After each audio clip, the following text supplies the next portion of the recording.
Good afternoon, YouTube. I wanted to go over a few things, and somebody brought up a discussion the other day about hollow point bullets, and I'll put those out there.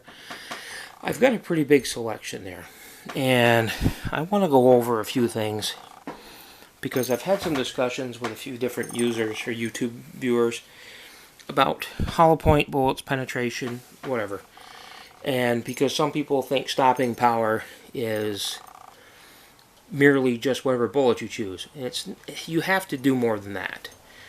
You have to discuss penetration. You have to discuss different things. Not all bullets penetrate like you think they do.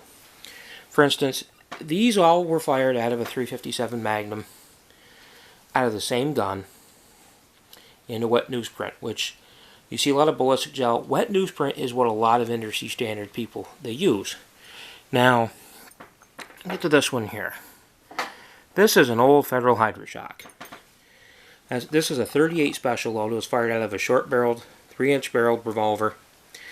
And this is not even a Federal Hydroshock. This is actually Hydroshock before Federal bought them out. This bullet's probably 40 years old. And you can tell if you look at the actual live round, you notice the bullet isn't jacketed all the way up like the new ones are.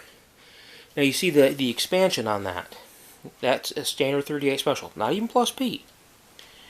It went about 9 or 10 inches into wet newsprint, and you see the full expansion. It's .62. Now, that's penetration. That's stopping power. That's expansion. That's what you want. The problem is you don't always get it. Now, here's a hollow point. That bullet's been fired. That was fired in a .38 special. It was fired. It's a 150 grain soft lead hollow point bullet. I cast it myself, and here's what it looks like in the round. Notice the difference. I mean, you can see. I mean, there it is. Now, here it is in a .38 and a .357 Magnum.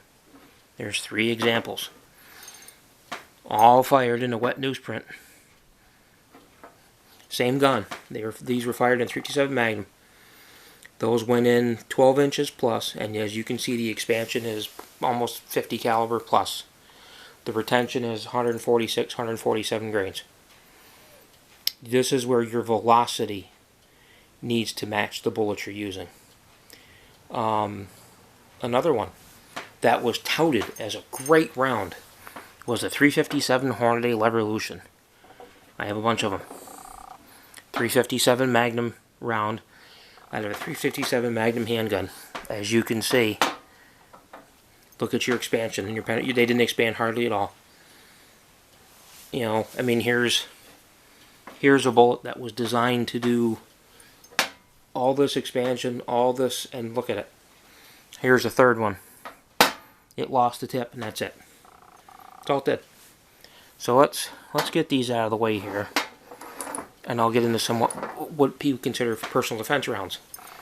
Okay, Hornady XTPs, supposed to be considered a great round. These are Speers right here. These are 158 grain Speer Deep Curl, also known as Gold Dot. Now look at the difference. That's this bullet here.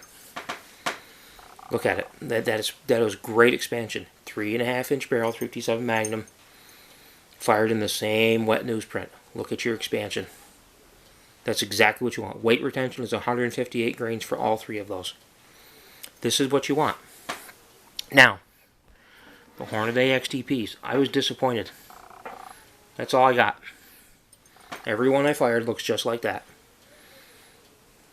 I mean, now let's compare it to the Deep Curl or the Gold Dots. Look at the comparison.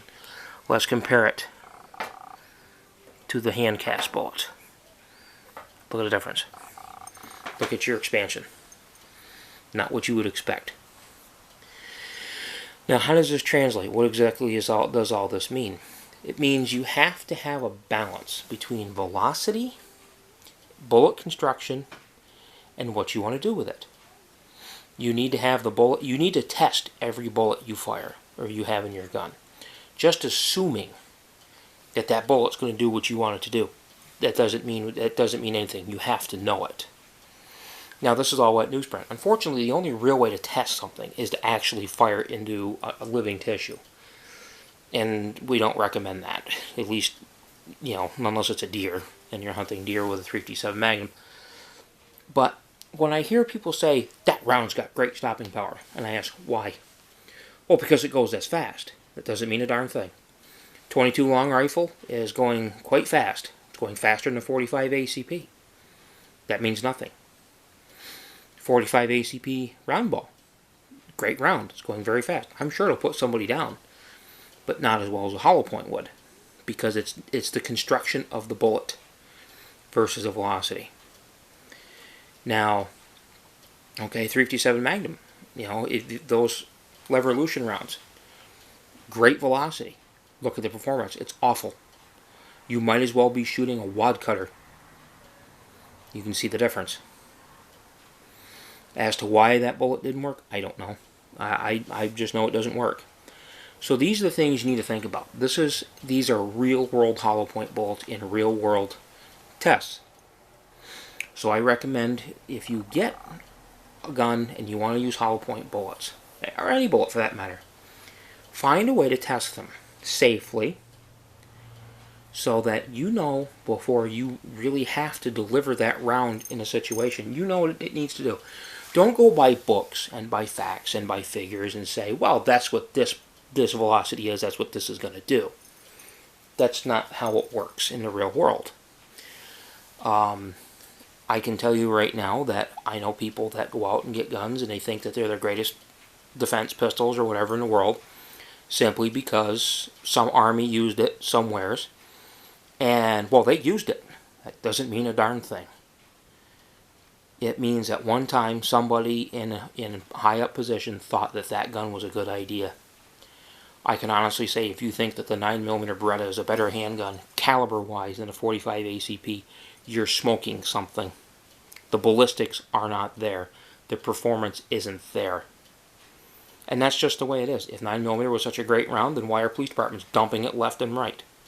Why do they use 40, 45, 357 SIG? Why? Because the 9mm isn't as good as the other rounds are. So, going all with this information, go do what you need to do, figure out what you need to use, but don't just believe facts and figures and real-world numbers, or book numbers on what could actually be real-world statistics. You need to have real facts and figures, not made-up nonsense just because some army carried this gun for so long that makes it a good pistol for self-defense, because that's not really the case. So, take this information and use what you need from it and go from there.